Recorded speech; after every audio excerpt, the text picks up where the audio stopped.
Welcome साथियों, English taker YouTube channel में आपका स्वागत है। आज की जो कहानी है ये बहुत ही इंटरेस्टिंग और बहुत ही सीखने वाली कहानी है। इस कहानी को पूरा देखिएगा। मैं इस कहानी को वर्ड टू वर्ड इंग्लिश से हिंदी में ट्रांसलेट कर दूंगा ताकि आपको कहानी में अच्छी तरह से समझ डेवलप हो और अच्छे से अच्छे वर्ड मीन को कैसे यहाँ पे यूज किया गया है वो भी आपको समझ डेवलप हो। ठीक है, चलिए बिना देरी हम वीडियो को स्टार्ट करते हैं। आज का टॉपिक क्या है? द लेजी फार्मर्स रिग्रेट, यानी जो आलसी किसान जो था उसका पछतावा। रिग्रेट मतलब होता है पछतावा। ठीक है, अब फार्मर्स मतलब होता है किसान। यहाँ पे पोस्ट ऑफिस एस लगा हुआ है, इसका मतलब होता है काके की। और लेजी मतलब क्या होता है? आलसी। ठीक है, तो यहाँ पे क्या हो गया? आलसी किसान की पछतावा या फिर आलसी किसान का पछतावा। मैं यहाँ पे इसको लिख दिया करूंगा। ठीक, आलसी किसान का पछतावा।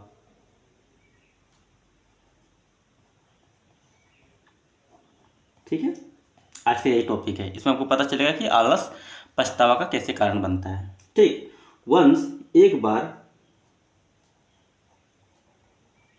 वंस का मतलब होता है एक बार। There was a lazy farmer name Ramesh. Ramesh नाम का एक आलसी किसान था। ठीक है, यहाँ पे देयर का प्रयोग सब्जेक्ट के लिए किया गया है और इसका अर्थ कुछ नहीं हुआ। ठीक है, एक आलसी किसान था रमेश नाम का। ठीक है, या फिर रमेश नाम का एक आलसी किसान था। लेजी मतलब होता है आलसी, फार्मर मतलब किसान, नेम मतलब होता है नाम का, रमेश। वाज का मतलब हो गया था। ठीक है, एक बार रमेश नाम का एक आलसी किसान था। ही ऑलवेज अवॉइड वर्क, वह हमेशा इग्नोर करता था, अवॉइड करता था मतलब नज़रअंदाज करता था कामों को या फिर कामों से बचता था। अवॉइडेड का मतलब होता है बचना भी होता है। ठीक है, अवॉइड मतलब होता है बचना। यहाँ पे अवॉइडेड यानी अवॉइड का सेकेंड फॉर्म है अवॉइडेड, मतलब बचता था। वह अपने कामों से हमेशा क्या करता था? बचता था। वह हमेशा बचता था। जैसे कि आप लोग भी क्या पढ़ने से बचते हैं, एग्जाम के टाइम में क्या सोचते हैं कि सारा एक ही दिन में याद कर लें। ठीक है, उसी तरह ये भी क्या करता था? अपने काम से बचता था, काम करने से। ठीक है, and spend most of the sorry and spend most of his time resting, और अपना, यहाँ देखिए स्पेंड मतलब होता है बिताना। ठीक है, most of the his time यानी अपना अधिकांश समय, अपना अधिकांश समय। ठीक है, बिताता था अपना अधिकांश समय रेस्टिंग यानी आराम करते हुए, आराम करते हुए अंडर ए ट्री यानी पेड़ के नीचे, पेड़ के नीचे। तो क्या हो गया? वह अपना अधिकांश समय पेड़ के नीचे आराम करते हुए बिताता था।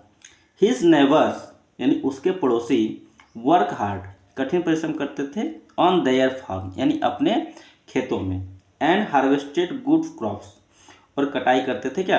अच्छे फसलों की। हिज नेबर्स उसके पड़ोसी, नेबर्स का मतलब होता है पड़ोसी। ठीक है, उसके पड़ोसी वर्क हार्ड कठिन परिश्रम करते थे। यहाँ पे वर्क का सेकेंड फॉर्म का यूज किया गया वर्कड। ठीक है, तो इसका क्या हो जाएगा? परिश्रम करते थे, कठिन परिश्रम, कठिन परिश्रम करते थे। ऑन मतलब होता है पर, देयर फील्ड यानी अपने खेतों में, अपने खेतों। ठीक है, यानी उसके जो खेत थे उस खेत में क्या वह कठिन परिश्रम करते थे, जबकि रमेश क्या करता था? मजे में आराम करता था पेड़ के नीचे। एंड और हार्वेस्टेड गुड क्रॉप्स और कटाई करते थे अच्छे फसलों की, अच्छे फसलों की कटाई। हार्वेस्टेड का मतलब होता है कटाई, याद रखना। ठीक है, गुड क्रॉप्स यानी अच्छे फसल, और अच्छे फसल की क्या करते थे? कटाई करते थे। बट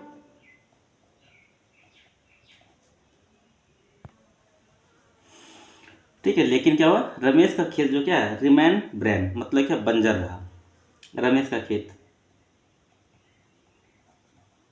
रमेश का खेत लैंड मतलब भूमि भी होता है, खेत भी होता है, ठीक है। यहाँ पे हम खेत का वर्ड का यूज कर रहे हैं क्योंकि यहाँ पे खेतों में बुआई की बात कर रहे हैं, ठीक है। यहाँ पे फसल की बात कर रहे हैं, इसीलिए मतलब बना रहा। रिमाइंड मतलब होता है बना रहना, ठीक है। बरेन मतलब होता है बंजर। One day an old man advice him, एक दिन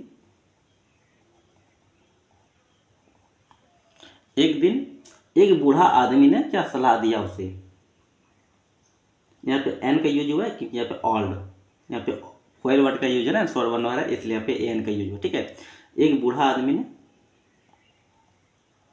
एडवाइस्ड, ADVISE, एडवाइस मतलब होता है सलाह देना, ठीक है। तो यहाँ पे एडवाइस्ड का यूज किया गया है, तो यहाँ पे क्या हो गया, सलाह दिया उसे, एक बूढ़े आदमी ने उसे सलाह दिया, ठीक है। इफ़ यू डोंट सो, यदि तुम नहीं बोते हो, ठीक है। डोंट मतलब क्या, नहीं, तुम, यदि, सो मतलब होता है बोना,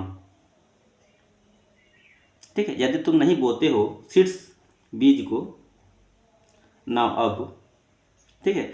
यदि तुम अब बीज को नहीं बोते हो, you will regret it later, तुम्हें, विल रिग्रेट मतलब पछताना होगा, रिग्रेट मतलब क्या था, बाद में, सॉरी, लेटर मतलब होता है बाद में, रिग्रेट मतलब होता है पछताना, ठीक है। तुम्हें पछताना होगा बाद में। रमेश इग्नोर हिम, रमेश ने नज़रअंदाज किया, ठीक है, यानी इग्नोर किया।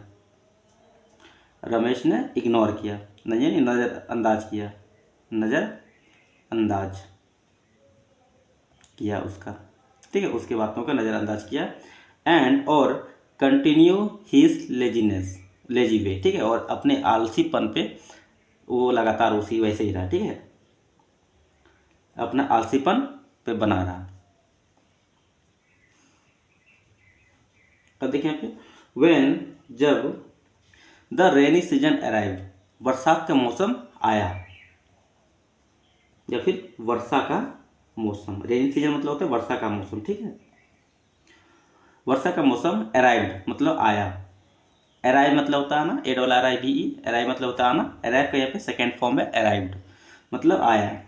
द हार्डवर्किंग फार्मर्स जॉयड, यानी मेहनती किसान, मेहनती किसान, ठीक है। रिजॉयटेड मतलब होता है खुश हुआ, ठीक है, बहुत ज़्यादा जो खुश होता है ना उसको बोलते हैं रिजॉयटेड, ठीक है, वह खुश हुआ। जैसे हैप्पी वर्ड का यूज करते हैं ना, तो यहाँ पे इसकी जगह पे हैप्पी वर्ड का भी यूज कर सकते हैं, ठीक है। तो मेहनती किसान को क्या बहुत खुश हुआ, एज क्योंकि, देयर फील्ड्स यानी उसका खेत, जो उनका खेत जो था, ठीक है, फील्ड्स मतलब हो गया खेत है, ठीक है, उनका जो खेत था, फ्लोरिस्ट यानी लहलहा रहा था। जैसे फसल क्या होता है, हरा हरा एकदम पूरा एकदम दिखता है पूरे में ना, उसको बोलते हैं लहलहाना, ठीक है, यानी लहलहा रहा था, लहलहा रहा था, ठीक है। बट रमेश हैड नथिंग, लेकिन रमेश के पास कुछ नहीं था, लेकिन रमेश, ठीक है। हैड नथिंग मतलब क्या था, हैड मतलब क्या था होता है, ठीक है, यानी पास था। है अगर हैव रहता तो पास है, यहाँ पे हैड है इसलिए क्या हो जाएगा, पास था। नथिंग मतलब क्या था, कुछ भी, कुछ नहीं, लेकिन रमेश के पास कुछ नहीं था। He wonder throughout the village, वह भटकता रहा, वंडर मतलब होता है भटकता रहना, थ्रू आउट मतलब क्या, के अंदर से, विलेज यानी गवा गाँव में क्या भटकता रहा, वह गाँव में भटकता रहा, ठीक है, वह भटकता रहता था गाँव में। बिगिंग भीख मांगकर फॉर फूड, यानी भोजन की, भोजन का क्या, भोजन के लिए भीख मांगकर वह जंगल, सॉरी, गाँव में भटकता रहा, ठीक है, भीख मांगकर भोजन, वह भोजन के लिए भीख मांग करके गाँव में भटकता रहा। वाइल अदर्स, जबकि दूसरा इंजॉयड आनंद ले रहा था, या फिर आनंद उठा रहा था, the fruit of their labour, यानी अपनी मेहनत का फल का आनंद उठा रहा था, अपनी मेहनत के फल का, ठीक है, अपनी मेहनत के फल का आनंद उठा रहा था। इसी आगे देखें तो रियलाइजिंग हिज मिस्टेक यानी गलती का एहसास हुआ, ठीक है, उसे गलती का एहसास हुआ। रियलाइजिंग मतलब क्या, एहसास होना। रियलाइजिंग मतलब होता है एहसास होना, यहाँ पे आईएनजी का हुआ, ठीक है, यानी एहसास किया, एहसास किया, ठीक है, अपनी गलती का, अपनी गलती का एहसास किया। ही रिग्रेट हिज लेजीनेस, उसे पछतावा हुआ अपने आलसपन का, उसे पछतावा हुआ, ठीक है, अपनी आलसपना का, ठीक है, उसे अपनी आलसपना का पछतावा हुआ। डिटरमाइन टू चेंज यानी बदलाव के दृढ़ संकल्प से। डिटरमाइन मतलब होता है दृढ़ संकल्पित करना, ठीक है, जैसे कि लास्ट एग्जाम आने लगता है तो आप लोग भी क्या, तो बहुत ज़्यादा डिटरमाइंड हो जाते हैं कि अब उसको पढ़ना ही है क्योंकि एग्जाम नज़दीक आ गया है, फेल के डर से, ठीक है, उसी को बोलते हैं डिटरमाइंड। दृढ़ संकल्पित होके, दृढ़ संकल्पित होके बदलाव, बदलाव के लिए, ठीक है, बदलाव के लिए दृढ़ संकल्पित होके। ही वर्क हार्ड, उसने कठिन परिश्रम किया, उसने कठिन परिश्रम किया, कठिन परिश्रम, ठीक है। फ्लोइंग ईयर यानी अगले साल के लिए, ठीक है, जो नेक्स्ट ईयर आता है उसके लिए बोलते हैं अगले साल, ठीक है, उसको बोलते हैं फ्लोइंग ईयर, ठीक है, अगले साल के लिए, अगले वर्ष, अगले वर्ष के लिए क्या किया, उसने कठिन परिश्रम किया। Sowing seed and taking care of his crops. Sowing seed यानी बीजों की बुनाई किया। सोइंग मतलब क्या, बुनाई करके,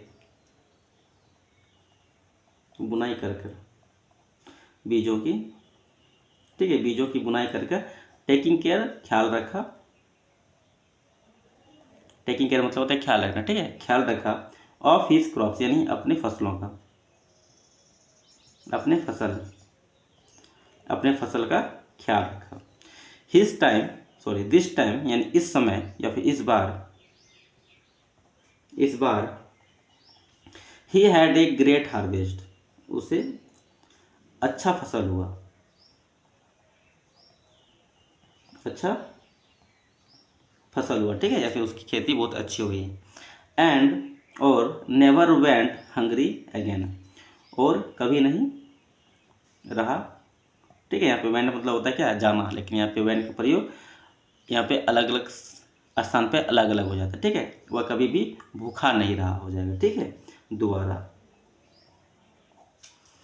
अब देखें मॉरल ऑफ द स्टोरी क्या है कहानी का, ठीक है, नैतिकता देखें तो लेजीनेस लीड टू रिग्रेट यानी आलस से क्या होता है, पछतावा होता है, ठीक है।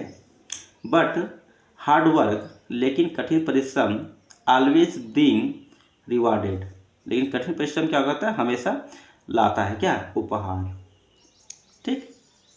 आलसपन, आलसपन, ठीक है। लीड टू रिग्रेट पछतावा का क्या है, मतलब पछतावा लाता है, लेकिन कठिन परिश्रम ब्रिंग रिवार्डेड यानी क्या, उपहार लाता है, पुरस्कार लाता है, इसको बोलते हैं, ठीक। इसलिए बोलता है लेजीनेस नहीं करना चाहिए, नहीं तो नुकसान ही होगा, ठीक। चलिए वीडियो में तक, यहाँ तक फिर मिलते हैं फिर अगले वीडियो में।